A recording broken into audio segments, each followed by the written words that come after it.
Nos últimos anos, uma pergunta começou a surgir com mais frequência. Conflitos crescentes, alianças inesperadas e um cenário cada vez mais instável colocam Israel novamente no centro da atenção mundial, exatamente como muitos textos proféticos descrevem. Mas quando olhamos para o mapa atual do Oriente Médio e o colocamos ao lado de profecias escritas há milhares de anos, algumas correspondências começam a chamar a atenção. Nações que se enxergam como ameaças existenciais uma à outra, coalizões se formando ao redor de Israel, um mundo que parece cada vez mais tenso e imprevisível. Estamos apenas testemunhando mais um capítulo da geopolítica moderna? Ou estamos vendo as condições se formando para algo que as Escrituras já haviam descrito há séculos? E se os sinais estão começando a se alinhar, a pergunta mais importante talvez não seja se isso estava previsto, mas o que fazemos enquanto isso acontece. Nós somos o Notícias do Reino. E nos próximos minutos você vai entender por que o crescente confronto entre Israel e Irã está fazendo tantas pessoas ao redor do mundo voltarem às antigas profecias e questionarem se os sinais podem estar começando a se alinhar agora. Toda vez que o Oriente Médio aparece nas manchetes, uma pergunta antiga volta à tona. Ela não vem dos analistas políticos nem dos estrategistas militares. Ela vem das pessoas comuns, dos fiéis que abrem suas Bíblias e olham para as manchetes com uma sensação estranha de familiaridade. Será que isso já estava escrito? Essa pergunta tem uma história longa, mas o que mudou nos últimos anos é a frequência com que ela está sendo feita e a seriedade com que está sendo respondida. Porque quando você coloca lado a lado os textos proféticos e o mapa atual do Oriente Médio, algumas correspondências são difíceis de ignorar.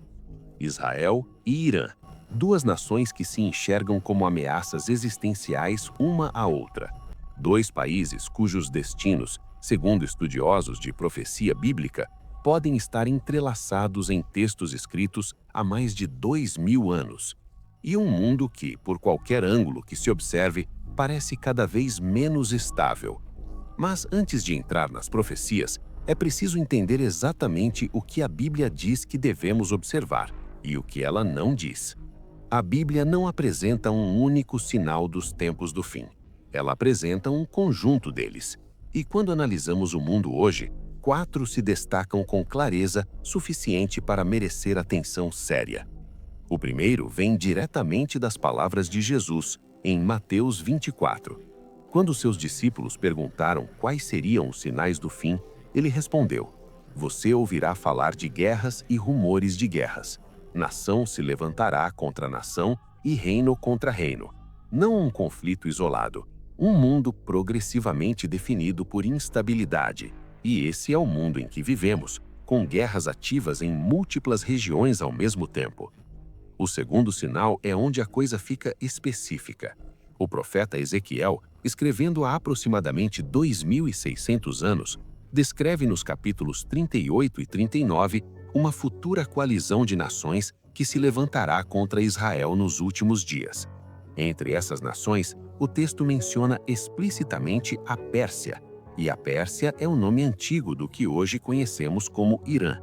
Não é uma interpretação recente, é um fato histórico bem estabelecido. O Império Persa ocupava o território que hoje corresponde ao Irã moderno. O nome foi alterado em 1935, mas a continuidade geográfica e cultural é direta. E o Irã de hoje não é uma nação neutra.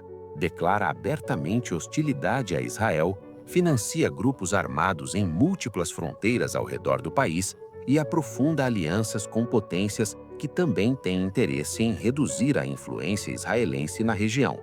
Ezequiel 38 não descreve um atacante solitário, descreve uma coalizão, e esse detalhe, quando comparado ao mapa atual, é difícil de ignorar.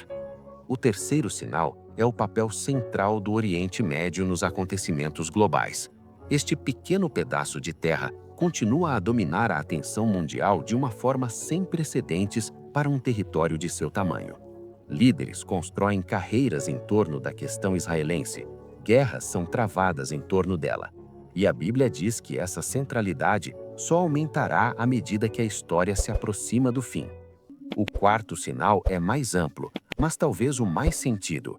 Jesus comparou os últimos dias às dores de parto, cuja frequência e intensidade aumentam à medida que o momento se aproxima. Incerteza econômica, divisão política, avanços tecnológicos que ninguém consegue acompanhar, a sensação coletiva de que o mundo está mudando muito rápido. As pessoas percebem que algo está mudando, e a Bíblia diz que essa percepção não é coincidência. Mas aqui o estudo responsável exige honestidade, porque Ezequiel 38 também descreve Israel vivendo em segurança no momento da invasão. Aldeias sem muros, um povo em repouso, sem grades nem portões. Essa não é a realidade atual. Israel está em alerta máximo, com sistemas de defesa ativos e vigilância permanente. O clima é de tensão, não de tranquilidade. Isso significa que o que estamos vendo pode não ser o cumprimento da profecia, mas a formação das condições para ela. Existe uma tentação natural quando se estuda a profecia bíblica: precipitar conclusões, ver uma manchete e declarar cumprimento. Mas o que a situação atual nos mostra é algo mais sutil e talvez mais significativo do que um cumprimento imediato seria. Estamos diante de convergência, não de conclusão, mas de formação. As peças estão se movendo para o lugar onde precisam estar. Uma rede de alinhamentos que não existia dessa forma há uma geração está tomando forma ao redor de Israel. E isso, por si só, merece atenção. Um erro de cálculo, uma escalada além do planejado, uma reação em cadeia de retaliação e o equilíbrio frágil que existe hoje pode se desfazer de uma forma que ninguém consegue controlar. Mas a Bíblia não apresenta esse cenário para gerar pânico. A mensagem dos últimos dias, segundo as próprias Escrituras, não é o medo, é a prontidão. Porque mesmo quando o mundo parece caótico, a história não está fora de controle. Ela está caminhando para um destino que já foi descrito. Além disso, existe outro detalhe que muitas vezes passa despercebido. Ao longo da história, grandes mudanças globais raramente acontecem de forma repentina. Elas se formam gradualmente, através de alianças, tensões acumuladas e decisões que, no momento em que são tomadas, parecem apenas mais um movimento político entre muitos outros.